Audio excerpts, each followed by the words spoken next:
मुख्यमंत्री नीतीश कुमार की अध्यक्षता में हुई कैबिनेट की खबर के साथ, जिसमें 21 एजेंडों पर मुहर लगी है। बड़ी खबर आपको बता रहे हैं, राज्य कैबिनेट की बैठक हुई जिसमें 21 एजेंडों पर मुहर लगी है। राज्य कैबिनेट ने विभिन्न विभागों में 321 नए पदों के सृजन की स्वीकृति दी है। राज्य के सभी मेडिकल कॉलेज, सदर और अनुमंडल अस्पतालों में मरीजों के वस्त्रों की आपूर्ति, उसकी धुलाई और भवनों की साफ सफाई जीविका दीदी करेंगी। राज्य कैबिनेट ने इसकी सहमति दी है। राज्य के 10 शहरों के प्लानिंग एरिया की भी स्वीकृति दी गई है। इन शहरों में अरवल, सुपौल, सोनपुर, शेखपुरा, बांका, गोपालगंज, जहानाबाद, मधेपुरा, नवादा और भागलपुर शामिल है।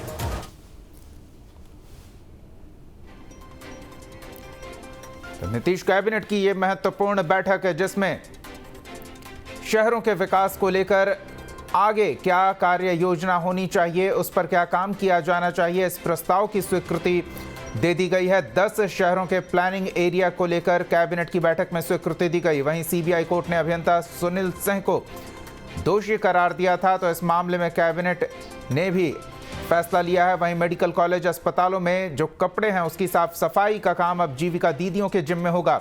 कपड़ों की धुलाई, भवनों की साफ सफाई सभी जीविका दीदियां करेंगी। अब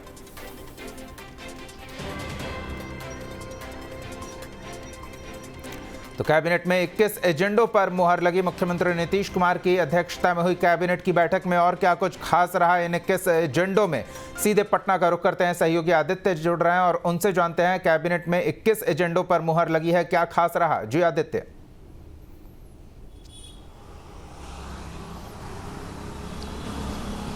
देखिए दीपक, बिहार कैबिनेट की बैठक में 21 एजेंडों पर मुहर लगी है, जिसमें ये बजट सत्र को निर्णय लिया गया है कि 14 फरवरी से बिहार विधानमंडल का बजट सत्र शुरू होगा, जो 1 महीने तक चलेगा। उसके अलावे लगभग 3 विभाग, एक तो मुंगेर वानिकी विश्वविद्यालय है, सूचना जनसंपर्क विभाग है और वित्त विभाग, इन 3 विभागों में करीब 500 पदों के पद का सृजन किया गया है। अब नए इन तीनों विभागों में 500 पदों का सृजन किया गया है।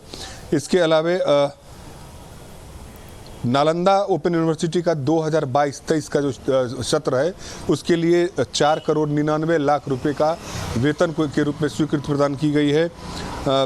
सबसे बड़ा ये फैसला लिया गया है कि दीपक, बिहार के जो सरकारी अस्पताल हैं, उस अस्पताल के सफाई की जिम्मेवारी अब जीविका दीदी के हाथ में, जीविका प्रोजेक्ट के हाथ में होगा। तो एक तरह से कहा जाए कि अब सरकार की मंशा है कि बिहार के अस्पतालों का जो सफाई की व्यवस्था है वो जीविका के माध्यम से यदि करवाया जाए तो अस्पतालों का कायाकल्प हो जाएगा। तो दीपक, आज सबसे बड़ा ये रहा कि 500 पदों का जो सृजन किया गया है वित्त विभाग में, सूचना जनसंपर्क विभाग में एवं नालंदा का जो मुंगेर का जो वानिकी विश्वविद्यालय में, तो इसमें करीब 500 पदों का सृजन किया गया है। तो ये 21 जो एजेंडे लगे हैं उसमें ये प्रमुख बिंदु हैं जी। और 10 शहरों के प्लानिंग एरिया को लेकर भी जो आगे काम होना है उसकी स्वीकृति मिली है। इसमें क्या खास है, जो शहर हैं उनमें किस तरह के विकास कार्यों की तैयारी है, क्या प्लान तैयार किए जाने के प्रस्ताव को स्वीकृति दी गई है, अभी किस स्तर पर यह काम है?